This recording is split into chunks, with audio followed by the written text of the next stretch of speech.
Hello! Alors, j'avais envie de faire une vidéo un peu plus technique sur l'écriture. J'ai cherché des idées un peu sur les chaînes de personnes qui parlent d'écriture sur YouTube. Et il y a une vidéo qui m'a interpellée qui parlait de la construction du personnage, enfin des personnages. Comment faire pour que les personnages soient crédibles et quelle importance justement ont ces personnages. Donc si vous avez lu mes livres, vous savez que pour moi les personnages c'est la chose la plus importante puisque tout repose sur eux. Il n'y a pas d'enquête policière ou d'intrigue un peu voilà, qui tient en haleine sans personnage. Je ne sais pas trop comment l'expliquer. C'est vraiment les personnages qui portent l'histoire et c'est à travers leurs yeux vraiment qu'on voit les choses, qu'on ressent les choses. Voilà, pour moi c'est impossible d'appréhender, de commencer à réfléchir à une histoire si je pars de zéro personnage. Il faut absolument construire le personnage, les personnages, alors surtout les personnages principaux. Il faut absolument les construire avant de commencer à écrire les premiers mots de ton livre. Moi c'est ce que j'ai fait et en y réfléchissant j'aurais pas pu faire autrement.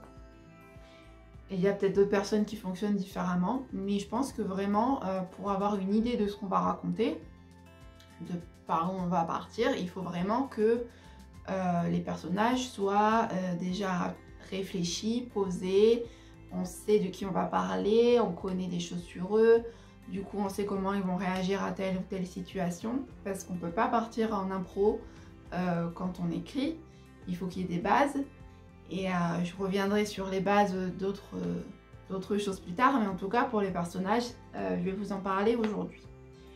Donc voilà, il faut commencer avant toute chose à réfléchir.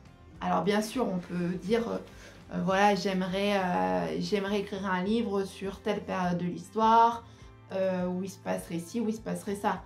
Mais avant de décrire vraiment, de commencer à rédiger le texte, il faut savoir qui va raconter cette histoire, qui cette personne va rencontrer. Alors ça dépend si vous faites un récit au jeu, au île, voilà. Et il faut qu'il y ait des éléments comme ça, des pions, on va dire, hein, qui sont déjà définis au départ.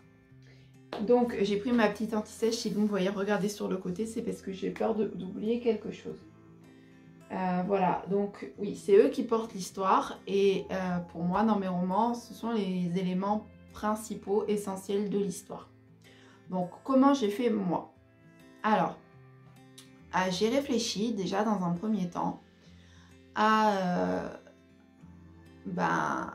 plusieurs types de personnages, plusieurs âges, plusieurs générations, plusieurs... comment on va dire, milieux culturels, milieux familiaux, si c'était des gens qui étaient plutôt d'un milieu modeste ou pas, etc. Et je voulais vraiment que mon roman, donc là je parle du premier, puisque dans le 2 il y a les mêmes personnages, alors il y a quelques personnages secondaires qui arrivent, mais on reprend les mêmes quand même. Je voulais que voilà, mon roman puisse toucher tout le monde, et que donc il y ait un peu de toutes les générations, dans l'histoire. Donc ça part du petit enfant de 4 ans à la mamie de 80 et quelques. Alors, la mamie de 80 et quelques n'est pas un personnage principal, mais elle est quand même très importante dans l'histoire parce que elle est le déclencheur de quelque chose d'important. Voilà, on va dire ça comme ça. Mais du coup, il y a de tous les âges.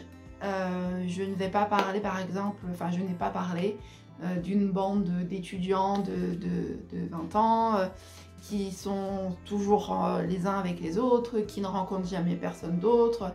Il y a des papas, il y a des mamans, il y a des grands-mères, il y a des meilleurs amis, cousins, colocataires. Voilà, il y a toute une palette en fait de personnages, hommes et femmes. Et il y a des femmes qui aiment les femmes, il peut y avoir des hommes qui aiment les hommes, il peut y avoir des enfants, des ados, voilà, et puis des personnes issues de la bourgeoisie et des personnes qui ont vécu en foyer. Voilà, il y a vraiment une palette pour représenter tout le monde et que le lecteur puisse s'identifier à un personnage qui lui ressemble peut-être un peu plus. Alors on peut s'identifier à un personnage qui n'a pas le même parcours que nous parce qu'il ressent les mêmes choses et qui vit les mêmes choses. Mais il y a aussi cette possibilité de, voilà, je suis une ado de 16 ans, je lis le livre, je peux m'identifier à Camille parce qu'elle a des réactions d'ado de 16 ans. Ensuite, après avoir réfléchi à ces différents types de personnages, j'ai réfléchi à ce qui pouvait les relier entre eux. Donc comme je vous le disais, les relations entre les personnages sont très importantes, sont très pratiques pour délier le fil de l'histoire. C'est très important d'analyser et très intéressant d'analyser les relations des personnages entre eux. D'ailleurs, j'en ai fait le sujet de mon mémoire de maîtrise de cinéma, donc c'est pas pour rien. Et voilà, donc j'avais ces personnages, ces 8 personnages. Alors au début, il y en avait 7. Je vous expliquerai après. Il y en avait 7. Voilà, j'avais Martin, j'avais Marilou, bon, voilà, j'ai voulu les mettre en couple, mais j'ai voulu que ça soit compliqué, qu'il y ait eu quelque chose qui les ait séparés. Ensuite, j'avais Camille, 16 ans. Alors, Camille, 16 ans, bah, elle peut être la fille d'un des deux. Alors, voyons, j'ai pensé, relation, alors après, c'est du vécu aussi, hein, relation difficile, peut-être avec sa belle-mère, qui fait que elle a des problèmes de communication avec son père. Alors, peut-être qu'elle serait la fille de Martin, pour qu'elle ait des problèmes avec Marilou. Vous voyez un peu le cheminement dans ma tête. Ensuite, j'avais Benjamin, donc le musicien. Benjamin, comment je peux relier à tout ça? Alors, Benjamin est musicien, Camille, elle a 16 ans. Bon, c'est l'âge auquel on aime vraiment, voilà, on s'attache, on s'accroche à des passions de manière très forte. Alors, peut-être qu'elle pourrait le suivre en tant que groupie, en tant que fan, et puis que ça pourrait développer des choses en dehors. Elodie, Elodie, allez, il faut quelqu'un qui soit proche de Benjamin dans toute cette histoire. Alors j'avais Célia aussi, Célia, bon, allez, c'est l'amoureuse de Benjamin. Enfin voilà, vous voyez comment j'ai tissé les liens entre les personnages. Et une fois que tout le monde était lié, j'ai pu commencer à écrire leur caractère et ce qui caractérise aussi les relations qu'ils ont les uns avec les autres. Par exemple, j'ai écrit, alors Célia, c'est l'amoureuse de Benjamin, ok, mais elle est très jalouse parce que il rencontre beaucoup de filles à travers son métier et qu'elle n'a pas confiance en elle. Donc du coup, voilà, j'avais Célia n'a pas confiance en elle, très jalouse, souffre de sa relation avec Benjamin. Donc là, j'avais déjà une base pour cette relation-là entre les deux. Elodie, tiens, je parlerai bien un peu plus du milieu de la musique. Bon, alors on va la faire travailler dans le milieu de la musique. Du coup, elle connaît Benjamin. Du coup, peut-être ça peut être une amie de Benjamin qui va le soutenir. Voilà. Et puis j'avais Christian. Christian, qui est le plus âgé de tous, qui est un peu le nounours auquel on s'attache beaucoup parce qu'il est très très gentil. Alors comment je vais le relier à cette histoire? Alors peut-être qu'il pourrait rencontrer Marilou par le biais du travail et puis se lier d'amitié avec elle, mais du coup comme il est très sensible et très cœur d'artichaut et que c'est une femme très bien, il pourrait avoir des sentiments pour elle. Voilà, donc je suis partie de là. Et donc je vous disais Raphaël, pour ceux qui ont lu le livre. Je l'ai rajouté ensuite. J'avais déjà écrit les 2-3 premiers chapitres. Et je me suis dit, il manque quelqu'un. Alors moi j'aime bien les chiffres pairs, je sais pas vous, mais j'aime pas du tout les chiffres impairs. Et du coup c'était 7. Et je me suis dit non, ça va pas, il m'en faut un petit 8e. Et je me souviens même qu'à ce moment, j'avais fait un sondage sur Facebook pour trouver un prénom pour ce 8e personnage, en vous disant que c'était un étudiant d'une vingtaine d'années, etc. Et voilà, c'était vous, en tout cas les personnes qui avaient voté à l'époque, qui avaient soumis leur idée à l'époque, qui avaient choisi Raphaël. Donc Raphaël, il arrive. Pour le moment, il est relié à personne. À ce moment-là de l'histoire, il était relié à personne. Et j'écris. Alors, évidemment, je l'ai fait quand même intégrer l'histoire d'une manière ou d'une autre. Il était quand même un peu relié à Élodie, puisque c'était le colocataire de son frère. Donc, il rencontrait Élodie à un moment de l'histoire. Et puis, il finissait par rencontrer un autre personnage, de fil en aiguille, etc. Et on arrive à la fin du livre, et là, on voit quel rapport important il a avec un autre personnage. Je ne vais pas vous dire pour ceux qui n'ont pas lu le... Bref, Raphaël, ça s'est vraiment fait pas au feeling, mais voilà, il était moins préparé que les autres. Et pourtant, il est devenu un des personnages principaux, et même, je dirais, avec Benjamin, à égalité, le personnage à qui il arrive le plus de choses. Donc voilà, une fois que j'ai eu ça, que j'ai fait des fiches, en fait, hein, avec l'apparence physique, à peu près ce que j'imaginais, l'âge, la situation professionnelle, la situation familiale, amoureuse, et puis quelques traits de caractère. Les traits de caractère les plus importants, comme je vous disais, Célia, manque de confiance en elle, tendance plutôt à déprimer, très timide, très renfermée sur elle-même. Christian, adorable, mais du coup se laisse marcher sur les pieds, un peu naïf, très sensible. Marie-Lou, pareil, quelqu'un qui croit pas en elle, de très effacée, une bonne maman, qui est restée dans son rôle de maman sans vraiment penser à elle, clairement.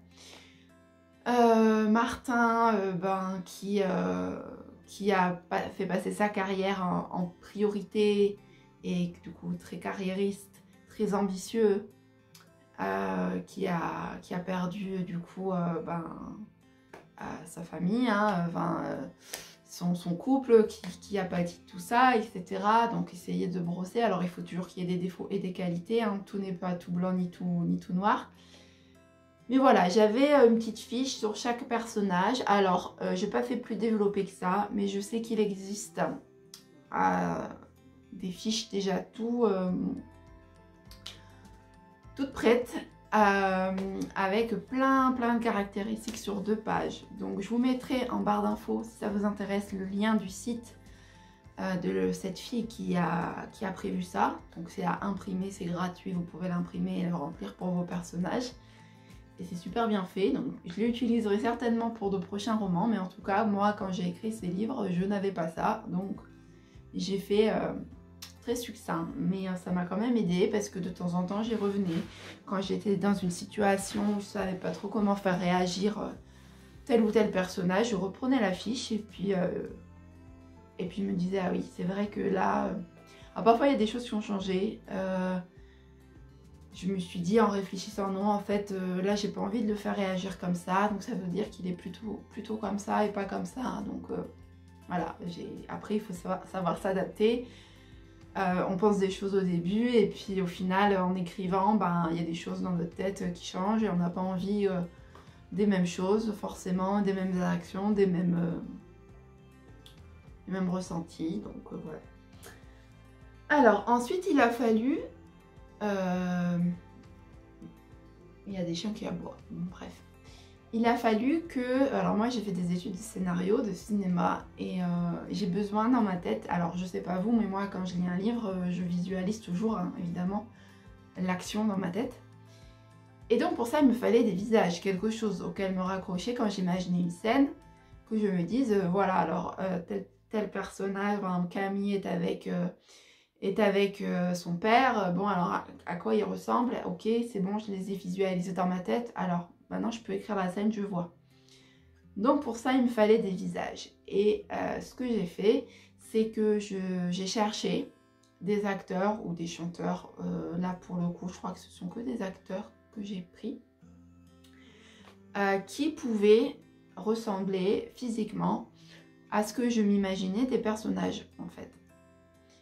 Donc j'ai fait une petite recherche sur internet, j'avais des caractéristiques physiques, la couleur des cheveux, le type, la corpulence, tout ça. Et j'ai fait tout mon petit casting comme si le livre allait devenir un film et que j'allais demander à tel ou tel acteur de faire tel ou tel personnage. C'était assez rigolo à faire. Et donc j'ai fait ça, donc je vais pas vous redire quel acteur a fait quel personnage, parce qu'il y en a certainement que vous connaîtrez même pas, parce que c'est pas que des acteurs très connus. Je les avais mis à l'époque sur ma page Facebook il y a très très longtemps. Mais si vous voulez savoir, vous me le dites en commentaire et puis je vous dirai ça. Et voilà. Et après c'était parti pour commencer l'histoire, pour poser les relations vraiment les uns avec les autres et pour imaginer les scènes comme elles étaient. Alors, voilà, la construction des personnages, c'était ça. Après, moi, ce que j'essaye de faire toujours, c'est de retranscrire le mieux possible, les émotions et les sentiments des personnages pour que ça atteigne le lecteur et qu'il le ressente et que ça le touche et qu'il s'identifie. On en revient toujours à ça, mais pour moi, c'est vraiment mon style d'écriture, c'est vraiment ça. Donc comment je fais pour voir ça? C'est tout simple, je me mets dans les baskets du personnage. Puisque souvent je parle de choses que j'ai vécues en plus, c'est plus facile. Et je n'ai qu'à me rappeler de ce que j'ai vécu, de ce que j'ai ressenti à ce moment-là. Et avec les mots les plus simples du monde, j'essaye de retranscrire ces émotions et ces sentiments-là. Voilà, il n'y a pas d'autre secret. On me fait souvent cette réflexion que j'arrive vraiment à toucher parce que j'utilise les mots qu'il faut pour qu'on comprenne et pour qu'on visualise et pour qu'on ressente les émotions. Pour moi, c'est le meilleur compliment qu'on puisse me faire parce que c'est exactement ça que moi, j'essaye de faire. Voilà, c'est tout, je crois, ce que j'ai à vous dire là-dessus. Si vous avez des questions, que je n'ai pas été claire sur certains points, je vous laisse me poser les questions et j'y répondrai avec grand plaisir. Et voilà, mais je vais vous laisser. Je vous retrouve bientôt pour une autre vidéo. Et je vous dis bonne journée. À la prochaine. Bisous, prenez soin de vous. Ma cagnotte Ulule est toujours en ligne, donc je mets le lien en barre d'infos. Si vous voulez me soutenir pour la sortie du tome 2, ce serait super gentil. Et voilà, il y a plein de belles contreparties à la clé, donc n'hésitez pas à aller jeter au moins un petit coup d'œil sur la page et à partager la page sur vos réseaux si vous ne pouvez pas mettre ou si vous pouvez mettre mais que vous voulez aider encore plus, parce que c'est comme ça qu'on va y arriver. Voilà, je vous laisse cette fois, je vous fais des bisous et je vous dis à bientôt. Bisous.